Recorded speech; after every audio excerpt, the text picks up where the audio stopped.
On December 1st, the HOA locked the only road to my Christmas tree farm while a blizzard trapped my twin sons at school. That gate cost me $40,000 in Christmas tree sales. But watching my boys' faces pressed against a frozen bus window was what made me decide to fight back. Miranda Blackstone had posted those seasonal restrictions without warning and now stood there in designer snow boots with the smuggest smile I'd ever seen. "Should have read the fine print," she called through the chain link as Tyler and Mason were finally released to walk home in the storm. What Miranda didn't know was that the mountain beneath her road had been hollowed out by a county tunnel since 1954, and that gate she used to trap my family? It sat directly above something she had no legal right to block. What would you do if someone used your kids as leverage?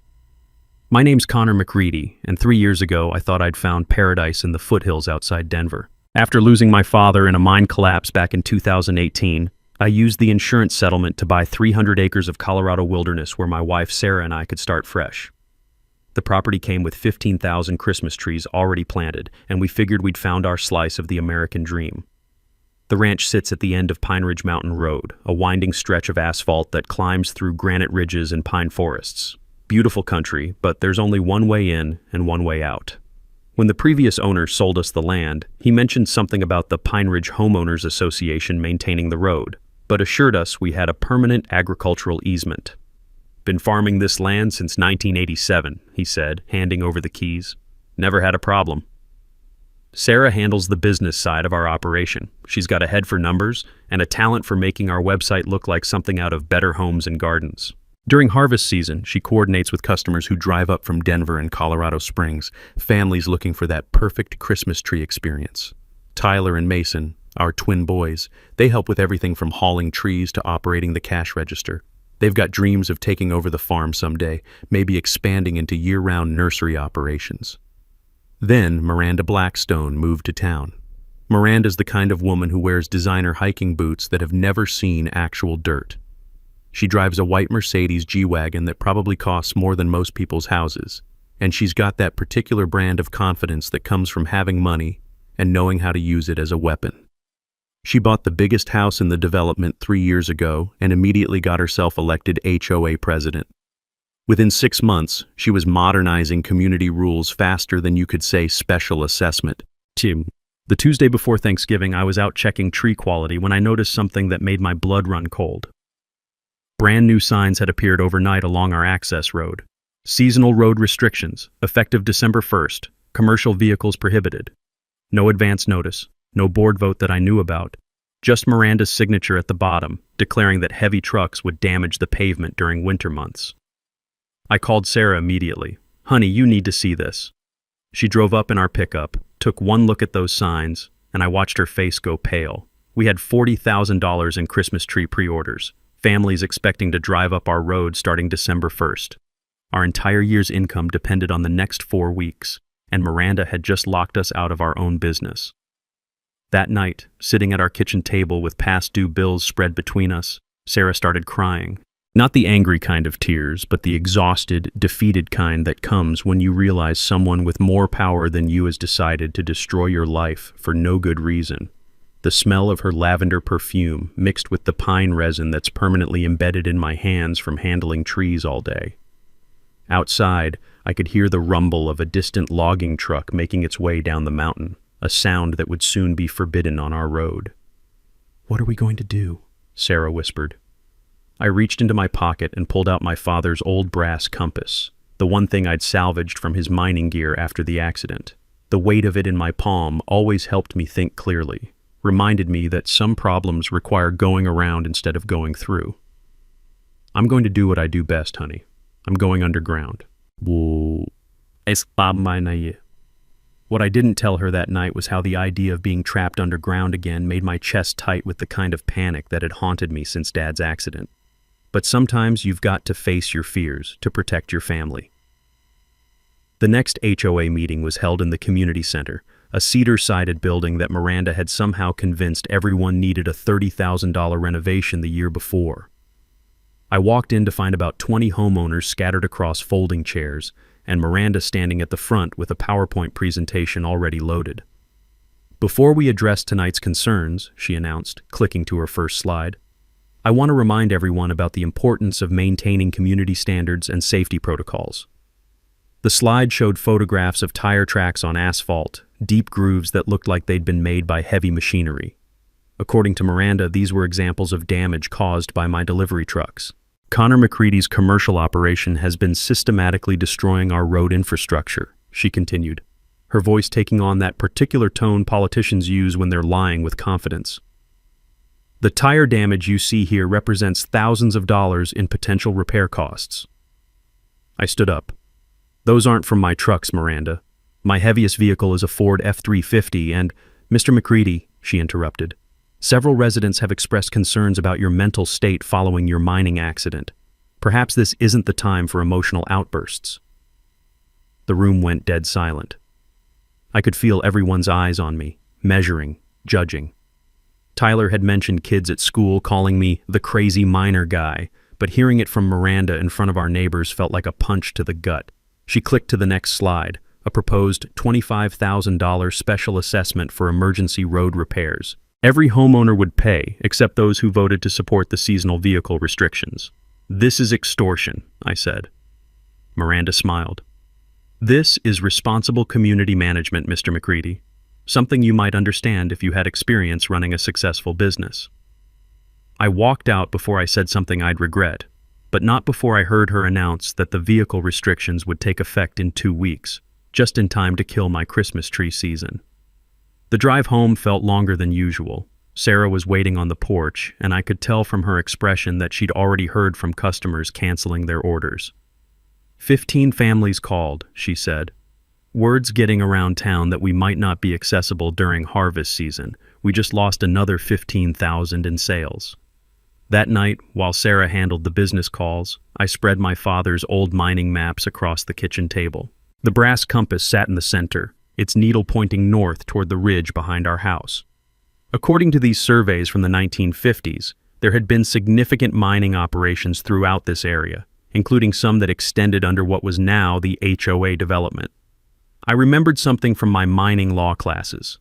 In Colorado, mineral rights often predate surface rights. If someone owned subsurface access before the HOA was established, those rights couldn't just be revoked by a homeowner's covenant. The next morning, I hiked up to the ridge with a metal detector and surveying equipment. What I found made me smile for the first time in weeks. Rusted survey stakes from a 1950s mining operation positioned right along the boundary of Miranda's property. Property records at the county courthouse told an interesting story. The original mining claim extended beneath the entire HOA development, and those subsurface rights had never been transferred or abandoned. According to Colorado mining law, that meant the current owner of the mineral rights, which turned out to be the state after the original company went bankrupt, had legal authority to grant access for legitimate mining operations. But here's the really interesting part. Hidden behind overgrown brush near those old survey stakes, I found the entrance to an abandoned mine shaft. The wooden supports looked solid enough, and my flashlight beam revealed a tunnel that disappeared into the mountain. I touched Dad's compass in my pocket and made a decision that would change everything. Miranda wants to play underground games with a guy who spent 20 years in holes? I muttered to myself as I examined the mine entrance. Rookie mistake, lady. The tunnel was wider than I'd expected, clearly designed for moving heavy equipment. More importantly, according to my calculations, it ran directly under the HOA road system. If I could prove this was part of a legitimate mining claim, I might have found our way around Miranda's blockade. When I got home that evening, Sarah was sitting at the kitchen table with a stack of cancellation emails. How bad is it? I asked. Bad. But Connor, there's something else. Tyler came home from school with a black eye. Kids are saying you're unstable, that the mine accident affected your brain. The metallic taste of anger filled my mouth, but I forced myself to stay calm. Miranda wasn't just attacking our business anymore. She was going after our family. I sat down across from Sarah and showed her the mining maps. Honey, what would you say if I told you I found a way to get our trucks to the farm without using Miranda's road at all? 3 days later, a white sedan with government plates pulled into our driveway.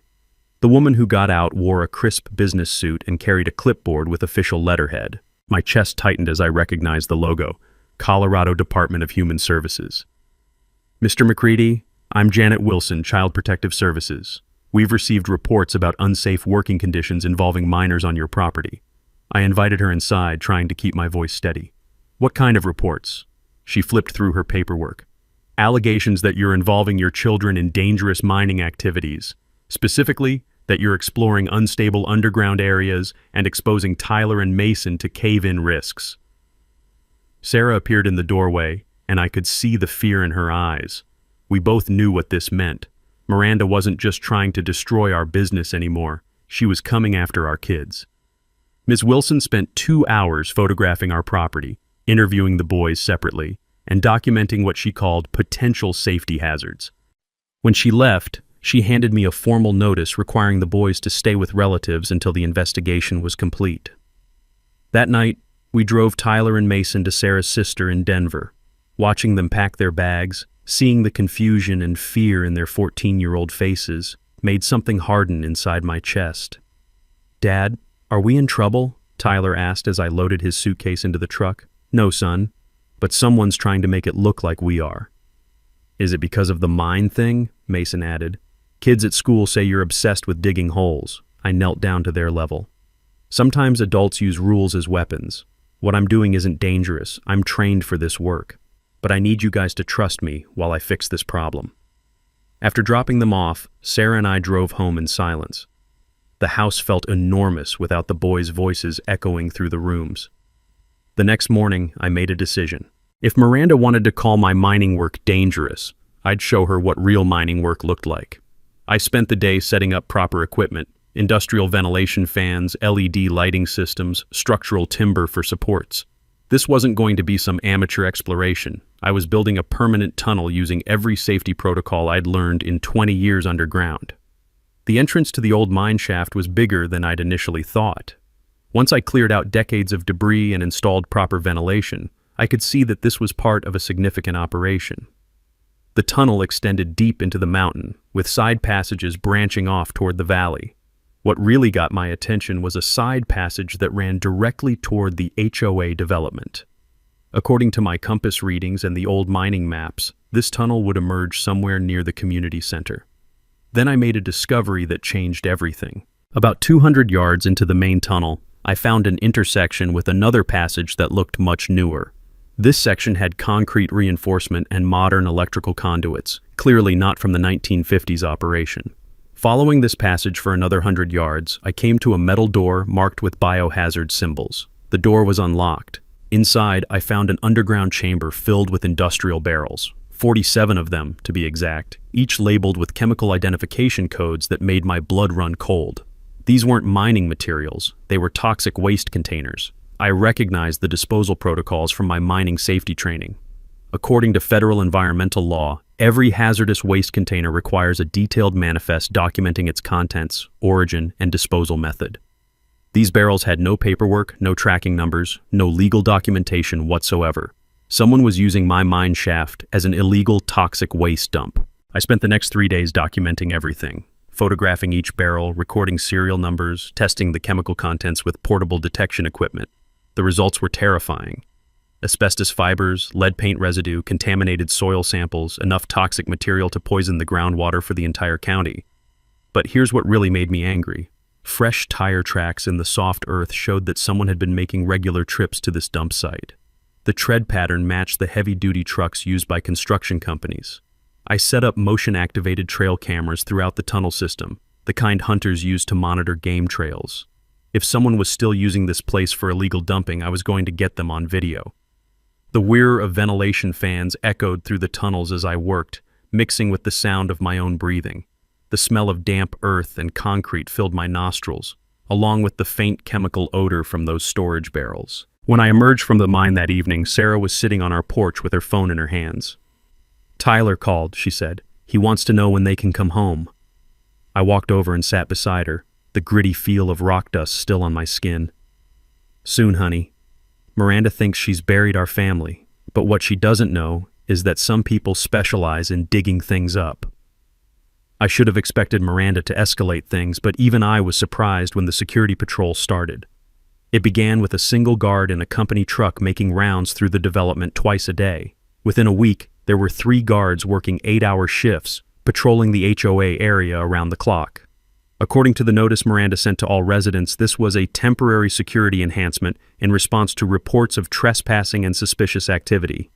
The guards had one job: watch me. Every time I left my property, they followed at a distance. Every delivery truck that approached our road got stopped and questioned. Sarah couldn't even walk to our mailbox without some guy in a uniform asking for identification. Then Miranda played her trump card. On a Thursday morning, a sheriff's deputy showed up at my door with papers, a restraining order requiring me to stay 500 feet away from any HOA property. "This includes the main road, Mr. McCready," the deputy explained. "You can access your property from the back through county land, but you can't use the front entrance." I looked at the legal document. Miranda's signature was right there at the bottom, along with a sworn statement claiming I'd been stalking residents and making threatening gestures toward community members. "Deputy, the only way to access my property from the back involves a 4-mile hike through wilderness area. What about emergency services, fire trucks, ambulances?" He shrugged. "You'll need to work that out with the county. I'm just serving papers." After he left, I called the fire chief. The conversation didn't go well. "Connor, I sympathize with your situation, but if we can't get our trucks to your property, we can't provide emergency coverage. That's a violation of county fire codes." Sarah was standing in the kitchen when I hung up, her face pale. "What does this mean?" "It means Miranda just made our property legally uninhabitable." That afternoon, I watched Sarah carry groceries from her car parked a mile away, walking uphill through the snow with heavy bags in both hands. The sound of her labored breathing when she finally reached the house made me want to put my fist through a wall. But anger wasn't going to solve this problem. Engineering was. I spent that night reviewing the tunnel maps I'd been developing. The main mine shaft connected to a network of passages that extended throughout the mountain. If my calculations were correct, I could reach any point in the HOA development through the existing underground system. More importantly, I'd been reviewing Colorado mining law, and I'd found something interesting. The original mineral rights for this area had never been formally abandoned. According to state records, the mining claim remained active under federal jurisdiction, which meant anyone with legitimate access to the mineral rights could travel through the tunnel system for reasonable mining purposes. Transportation infrastructure definitely qualified as reasonable mining purposes. I started work on expanding the tunnel system the next morning. This wasn't casual exploration anymore.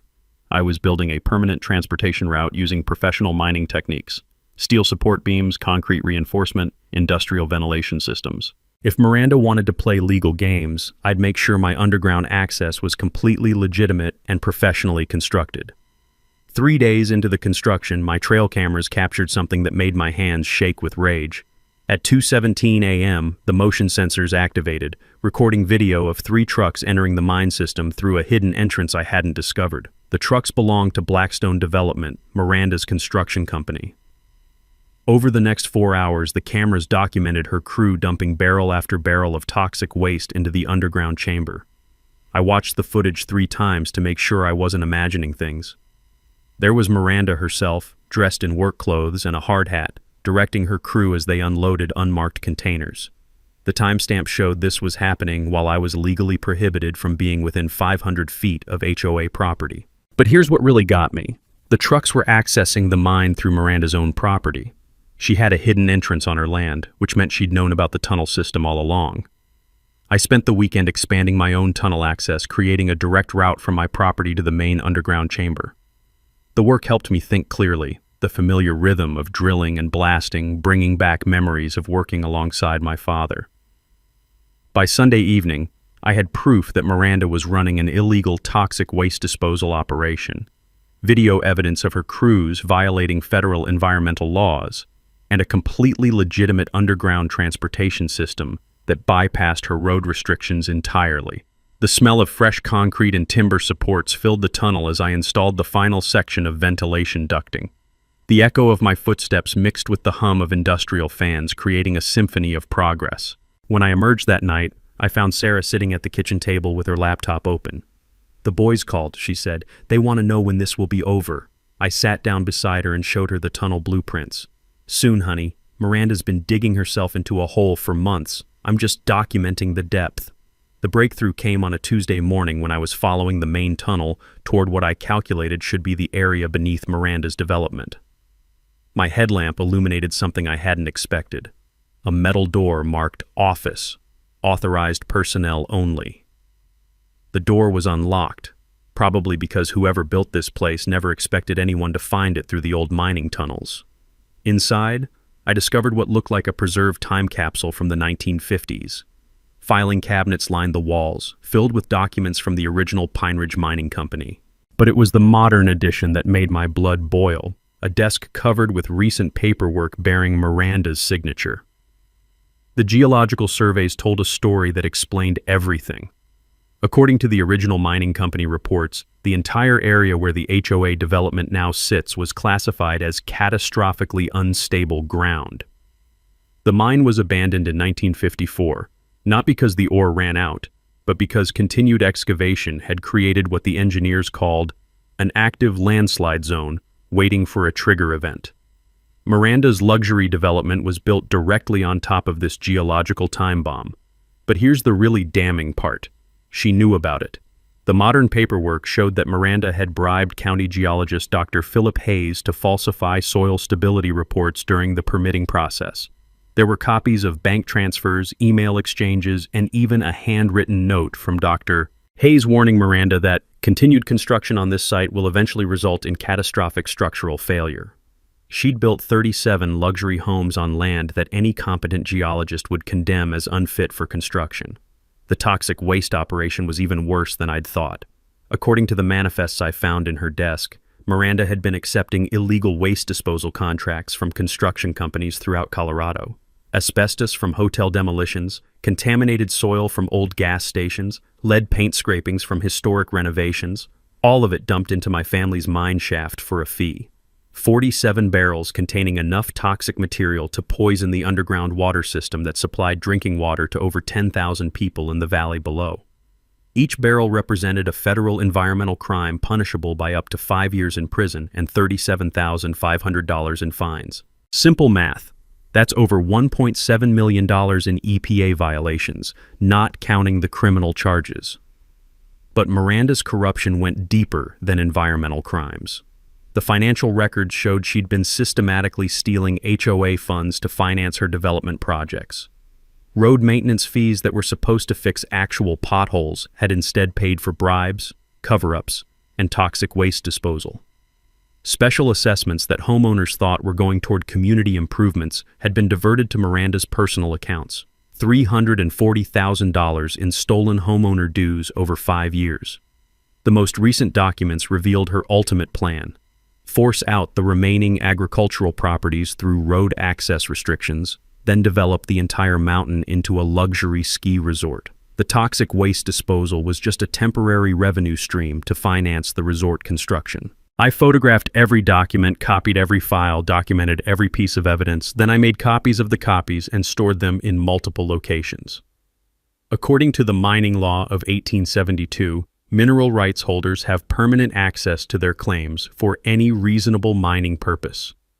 The federal law supersedes all local zoning restrictions, HOA covenants, and restraining orders.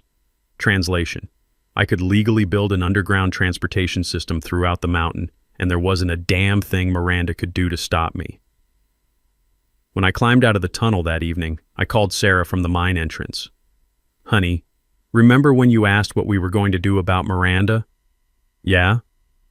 "Well, it turns out Miranda's been doing plenty to herself. I just documented all of it." The next 3 weeks were the most intense of my life since the mine accident. I was building something bigger than just a tunnel. I was constructing a case that would bring down Miranda's entire criminal operation. First, the physical infrastructure. My mining background meant I could build a tunnel system that would last 100 years. Steel I-beams for structural support, poured concrete foundations, industrial ventilation systems that could handle heavy equipment. I wasn't just creating an emergency route. I was building a permanent underground transportation corridor that met all federal mining safety standards. The centerpiece was a hydraulic platform that could lift a mining cart full of evidence directly into the community center basement. The community center sat right above one of the main tunnel passages.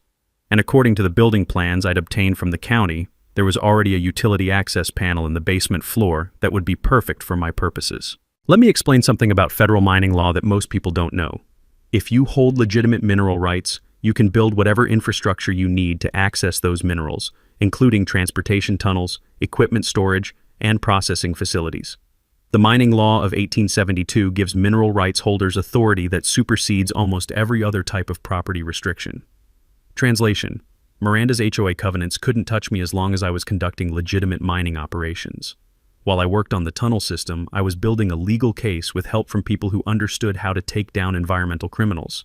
EPA criminal investigation agent Maria Santos had been tracking illegal toxic waste operations throughout Colorado. When I contacted her with photos of Miranda's dumping operation, she immediately opened a federal investigation. Agent Santos explained that environmental crimes like this fall under RICO statutes, the same laws used to prosecute organized crime families. What you've documented here isn't just environmental dumping, she told me during our first meeting. This is a systematic criminal enterprise involving bribery, fraud, theft, and environmental terrorism. If we can prove Miranda knew about the groundwater contamination risks, she's looking at 20 years minimum. My legal ally was environmental attorney Rebecca Jules, who specialized in Superfund cleanup cases. She helped me understand the financial implications of Miranda's crimes. Under federal environmental law, the people responsible for illegal dumping are personally liable for all cleanup costs, even if the contamination spreads to neighboring properties. Conservative estimate for cleaning up this level of contamination is $5 million, Rebecca explained. But if it reaches the municipal water supply, we're talking about $50 million or more. The financial forensics were handled by a certified fraud examiner named David Park. He traced Miranda's embezzlement of HOA funds through bank records, discovering that she'd been using homeowner dues to pay for everything from geological bribes to toxic waste disposal fees. She's been running a shell game with community finances for years, David reported. Every time residents questioned high maintenance costs, she'd create fake invoices and fraudulent contracts to justify the expenses. This is textbook white-collar crime. My timeline was built around the monthly HOA meeting scheduled for December 15th. Every homeowner would be there to discuss the road crisis and hear Miranda's latest demands for special assessments. It would also be the perfect venue for a public revelation with maximum witnesses. The evidence preparation took 2 weeks. I created a visual presentation showing the overlay between the 1950s geological surveys and Miranda's current development. Water samples from the contaminated underground stream were tested by an independent laboratory, confirming dangerous levels of heavy metals and carcinogens. The financial documents were organized chronologically to show the progression of Miranda's embezzlement scheme. Everything was loaded onto a mining cart that would travel through my tunnel system on a dedicated rail line, emerging through the hydraulic platform during Miranda's presentation. For security, I installed motion-activated cameras throughout the tunnel system, connected to a wireless network that automatically uploaded footage to cloud storage. If Miranda discovered my operation and tried to destroy evidence, every criminal act would be permanently documented. The final piece involved coordination with media and law enforcement. Channel 7 investigative reporter Lisa Park had been working on a series about HOA corruption in Colorado. When I contacted her with samples of my evidence, she immediately committed to covering the story. Sheriff's deputies and EPA agents would be positioned outside the community center during the meeting, ready to make arrests as soon as the evidence was presented. My family coordination was simple. Tyler and Mason would return from Denver the day before the meeting, ready to help present the evidence that would finally bring them home permanently. The night before the confrontation, I stood at the tunnel entrance testing the hydraulic platform one final time. 20 years underground had taught me that timing is everything in mining operations. You get one shot at blasting through solid rock. If you miscalculate, people die. Miranda, I said to the empty tunnel, you've been digging yourself into a hole for 15 years. Tomorrow, I'm going to show you just how deep it goes. Miranda must have suspected something, because 3 nights before the scheduled HOA meeting, she made a move that proved just how desperate she'd become.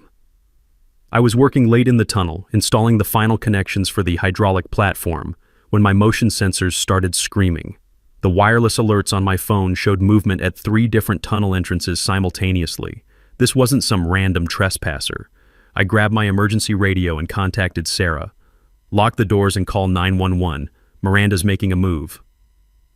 Through my security cameras, I watched a coordinated assault on my operation. Miranda herself was leading a team of 6 men, including 3 security guards and what looked like professional demolition workers. They were carrying mining explosives, the kind used for controlled rock blasting in construction projects. The plan was obvious: blow up my tunnels and bury the evidence of her crimes permanently. What Miranda didn't understand is that a guy who spent 20 years underground doesn't build tunnels without multiple escape routes and comprehensive security systems. As her team approached the main tunnel entrance, motion-activated floodlights illuminated the entire area like a football stadium. Automatic cameras began recording from 12 different angles, uploading everything to secure cloud storage in real time. But here's where Miranda made her biggest mistake. She decided to handle the explosives personally. I watched through the cameras as she placed dynamite charges at what she thought were structural weak points in my tunnel system. What she didn't realize is that I'd designed those tunnels using the same engineering principles we use in major mining operations. They're built to withstand seismic events and controlled blasting. The explosion, when it came, was spectacular. The blast echoed across the entire valley like thunder, shaking windows and houses 5 miles away.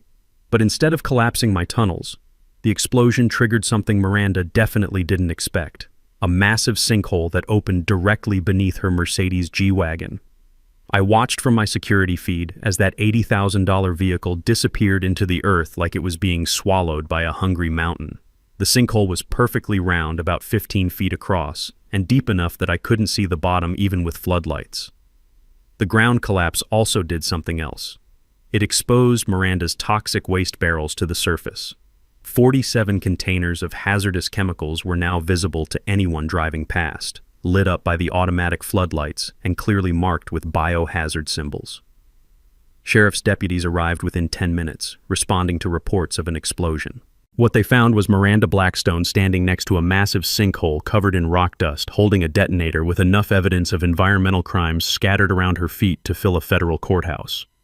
The arrest was almost anticlimactic. Miranda tried to claim she was investigating suspicious tunneling activity, but it's hard to explain why you're carrying stolen mining explosives while standing next to a hole full of toxic waste barrels. Sheriff Bradley took one look at the scene and immediately called for FBI backup. Ms. Blackstone, you're under arrest for possession of stolen explosives, trespassing on federal mining claims, attempted destruction of property, and about 15 other things I haven't figured out yet. But here's the twist that made everything perfect. The explosion had been recorded by multiple security cameras, showing Miranda personally placing and detonating explosives on federal mining property. Federal law treats explosives theft and use as domestic terrorism, carrying a mandatory minimum sentence of 20 years. The serial numbers on the dynamite traced back to a construction supply theft from her own development project 3 weeks earlier. So now she was facing federal charges for stealing explosives and using them in the commission of environmental crimes. By morning, the sinkhole had become a media sensation. News helicopters circled overhead, getting aerial footage of the Mercedes buried in the earth and toxic waste barrels scattered around the crater. Channel 7 ran the story as breaking news. HOA president's Mercedes swallowed by sinkhole during mysterious explosion. The explosion also solved another problem. It created the perfect excuse for me to expand my tunnel system for emergency geological assessment. The sheriff actually gave me permission to conduct underground surveys to determine if the area was safe for residents. Mr. McCready, given your mining expertise, could you evaluate whether this sinkhole represents a danger to the community? Sheriff, I'd be happy to conduct a comprehensive underground survey, for safety reasons, of course. That afternoon, while Miranda sat in county jail awaiting federal charges, I was legally exploring every tunnel passage beneath the HOA development, documenting the full extent of her criminal operation. The smell of sulfur from the exposed toxic chemicals mixed with dust from the explosion, creating an acrid cloud that hung over the development like a monument to Miranda's crimes. Homeowners walked around the sinkhole in stunned silence, staring at their HOA president's vehicle buried in the earth. When I called the boys that evening, Tyler asked, "Dad, did you really blow up Ms. Blackstone's car?" "No, son. She did that herself. I just happened to be filming when it happened." You'd think getting arrested for domestic terrorism would slow Miranda down, but federal bail hearings move fast when you've got expensive lawyers and political connections. Within 48 hours, she was back on the street, angrier and more desperate than ever. Her first move was to launch a massive legal counterattack designed to destroy me before I could present my evidence at the HOA meeting. At 6 a.m. on Thursday morning, county building inspectors arrived at my property with an emergency condemnation order. According to the paperwork, Miranda's lawyers had convinced a judge that my reckless tunneling operations had created a geological hazard zone that threatened the entire mountain community. "Mr. McCready, you've got 4 hours to evacuate the premises," the lead inspector announced. "This property is being seized pending a comprehensive safety evaluation." The evacuation order meant Sarah and I couldn't be on our own land, couldn't access our business equipment, and couldn't retrieve any of the evidence I'd gathered against Miranda. It was a brilliant legal maneuver. If I couldn't attend the HOA meeting because I'd been forced off my property, Miranda could control the narrative about the sinkhole and toxic waste discovery. But Miranda made one crucial mistake. She assumed I was keeping the evidence on my property. While her lawyers were getting restraining orders and emergency injunctions, I'd been working with EPA agent Santos to secure federal protection for all evidence related to the environmental crimes investigation. Every document, every photograph, every water sample was already in federal custody at the FBI field office in Denver. The county seizure couldn't touch federal evidence in an active criminal investigation. Miranda's second move was even more desperate. She attempted to bribe County Commissioner Jake Rodriguez to declare my mining claims invalid, offering him $50,000 cash to expedite the geological review process. What she didn't know was that Commissioner Rodriguez had been cooperating with the FBI corruption investigation for 3 weeks. He was wearing a recording device during their meeting. "Miranda, are you asking me to falsify federal mining records?" Rodriguez asked, speaking clearly for the benefit of the hidden microphone. "I'm asking you to do what's necessary to protect this community from a dangerous individual," Miranda replied. "Connor McCready is unstable, and his underground activities threaten everyone's safety." "And the $50,000? Consider it a consulting fee for your expertise in expediting bureaucratic processes."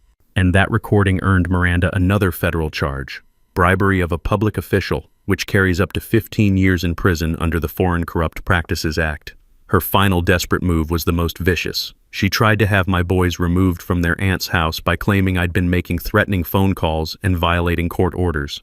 "Your Honor," her lawyer argued during an emergency custody hearing, "Mr. McCready has demonstrated a pattern of escalating violent behavior, culminating in the use of explosives near residential areas. These children are not safe in his custody."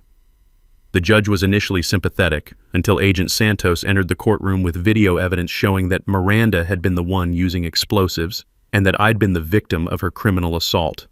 "Your Honor, the FBI has classified Ms. Blackstone as the primary suspect in a domestic terrorism investigation. Mr. McCready has been cooperating with federal law enforcement as a witness and victim."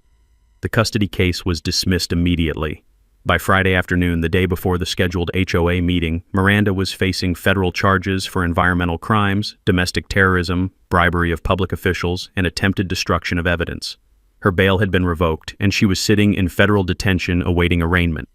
But here's where the story gets really interesting. Miranda's lawyers convinced a federal judge to allow her to attend the HOA meeting under armed federal escort, arguing that she had a constitutional right to defend herself against false accusations in a public forum. The judge agreed, apparently believing that public transparency was important in cases involving community corruption. So Saturday evening, December 15th, Miranda Blackstone would be sitting in the community center, flanked by federal marshals, watching me present evidence that would send her to prison for the next 20 years. The irony was perfect. She demanded the HOA meeting to discuss the crisis caused by my dangerous tunneling operation. Instead, she'd be attending her own criminal trial in the court of public opinion, with 200 witnesses and live television coverage. That Friday night, Sarah and I sat in a Denver hotel room, looking at photos of Tyler and Mason that my sister-in-law had sent. The boys were packed and ready to come home, just waiting for the all-clear from federal authorities.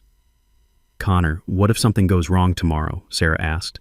I pulled out my father's brass compass and set it on the hotel room table between us. "Honey, I've spent 6 months building the most comprehensive criminal case in Colorado mining history. Tomorrow, Miranda gets to see what 20 years underground taught me about bringing down mountains." The community center had never seen a crowd like this. Every folding chair was occupied, with people standing along the walls and spilling out into the hallway. I counted at least 200 residents, plus county officials, EPA agents, FBI investigators, and enough news crews to cover a presidential debate. Miranda sat in the front row, handcuffed to a federal marshal, wearing an orange jumpsuit that made a stark contrast to her usual designer outfits. Her expensive lawyers flanked her on both sides, whispering frantically and shuffling through legal documents. HOA Vice President Robert Sterling called the meeting to order, his voice shaky with nervousness. Ladies and gentlemen, we're here tonight to address the recent geological incident and determine the future of our community's road access policies. Miranda's lead attorney stood up immediately. Mr. Sterling, my client wishes to address the false allegations that have been circulating regarding her community service. This isn't a courtroom, counselor, Sterling replied. This is a homeowners meeting. That's when Miranda made her final mistake. Despite her lawyer's advice, despite facing federal terrorism charges, despite being handcuffed to a U.S. Marshal, she demanded to speak. Ladies and gentlemen, she announced, rising from her chair as much as the handcuffs allowed, I've served this community faithfully for 3 years. The recent events have been orchestrated by Connor McCready, a disturbed individual who has used dangerous mining techniques to terrorize our neighborhood. She gestured toward the back of the room where Sarah and I were standing. Mr. McCready's reckless tunneling operation created the sinkhole that damaged my vehicle and exposed this community to unnecessary risks. The crowd murmured as Miranda continued her performance. I've dedicated my life to protecting property values and maintaining community standards. What we're witnessing is the revenge fantasy of a man who couldn't accept reasonable restrictions on his commercial operation. That's when I activated the hydraulic platform. The mechanical whir of motors started quietly, but grew louder as the platform rose from beneath the community center floor. People in the front rows looked around confused as the sound seemed to come from everywhere at once. Then the floor panel behind the podium began to rise. Miranda spun around just in time to see me emerging from the ground like a mining ghost, carrying a miner's lantern in one hand and pulling a loaded evidence cart with the other. Tyler and Mason rose behind me on the same platform, each carrying boxes of documents and pushing their own cart along the mining rails that were now visible through the floor opening. The crowd erupted in gasps and shocked murmurs. Cell phone cameras started flashing from every direction. Miranda, I said, setting the mining lantern on the podium so everyone could see my face clearly. You said I was digging my own grave. Turns out I was digging yours. She stood there with her mouth open, handcuffed and speechless, staring at the tunnel entrance that had just appeared in the middle of her community meeting. This is trespassing, her lawyer shouted. He can't be here. Actually, I replied, unfolding a set of official documents, I've been here longer than your development. Check the mineral rights from 1952. I walked to the large screen that Sterling had set up for the meeting and connected my laptop. The first image showed the original mining survey overlaid with the current HOA development. Ladies and gentlemen, what you're looking at is a map proving that this entire development was built on land classified as geologically unstable. Miranda knew this when she applied for building permits. The screen showed the 1950s geological reports warning about catastrophic ground instability and active landslide conditions. Tyler stepped forward with the first evidence box. These are the original mining company documents proving that the land was abandoned because it was too dangerous for construction. Mason presented the financial records. These bank statements show that Ms. Blackstone paid bribes to county officials to ignore the geological reports. But it was the environmental evidence that really shocked the crowd. I displayed photographs of the 47 toxic waste barrels, each clearly labeled with biohazard symbols. Miranda has been using our underground mine system as an illegal toxic waste dump. These chemicals have contaminated the groundwater that supplies drinking water to over 10,000 people in this valley. The crowd erupted in angry voices as people realized they'd been drinking contaminated water for years. EPA agent Santos stood up from her seat in the middle of the room. Ladies and gentlemen, the Environmental Protection Agency is announcing criminal charges against Miranda Blackstone for violations of the Clean Water Act, the Resource Conservation and Recovery Act, and the Comprehensive Environmental Response Act.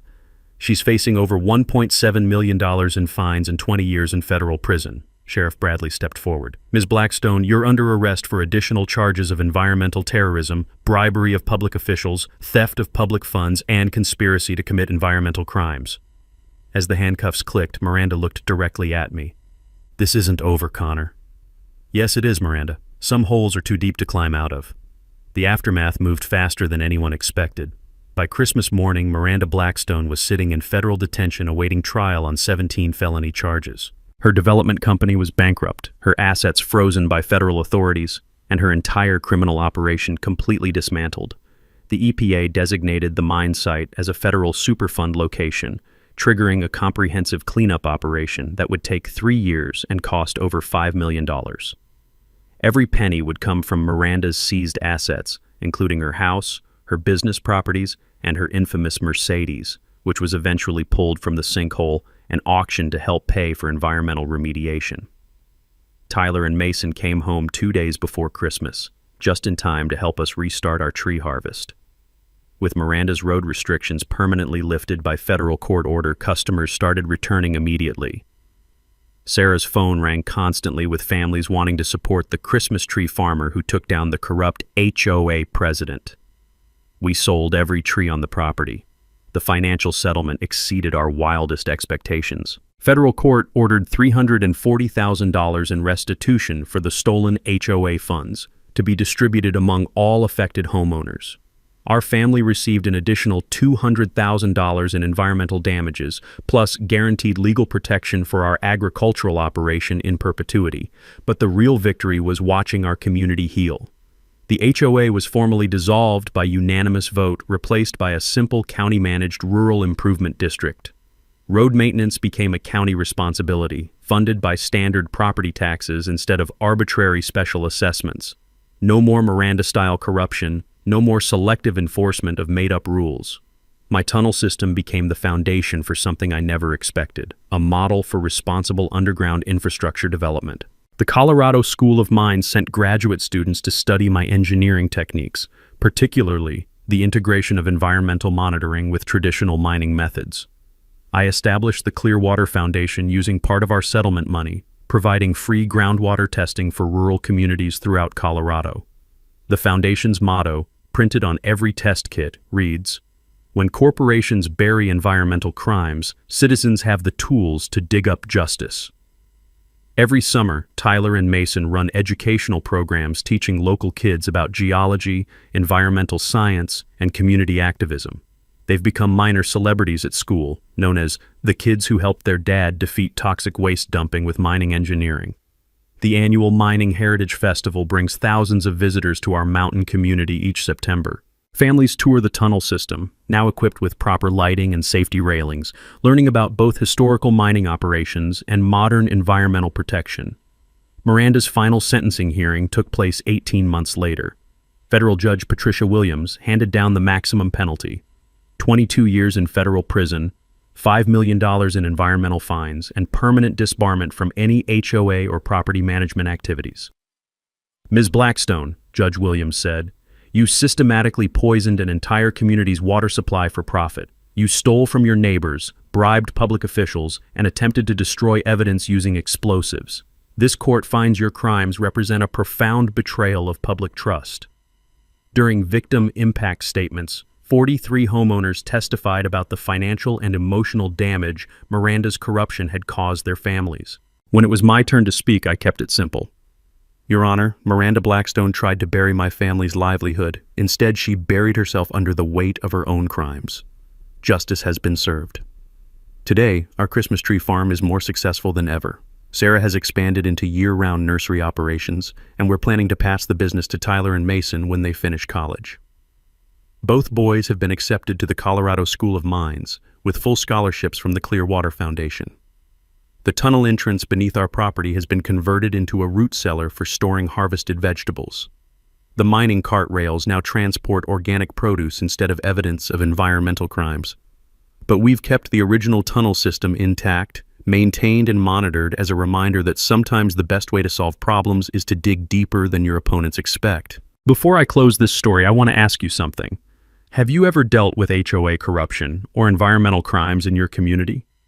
Drop a comment about your worst HOA nightmare.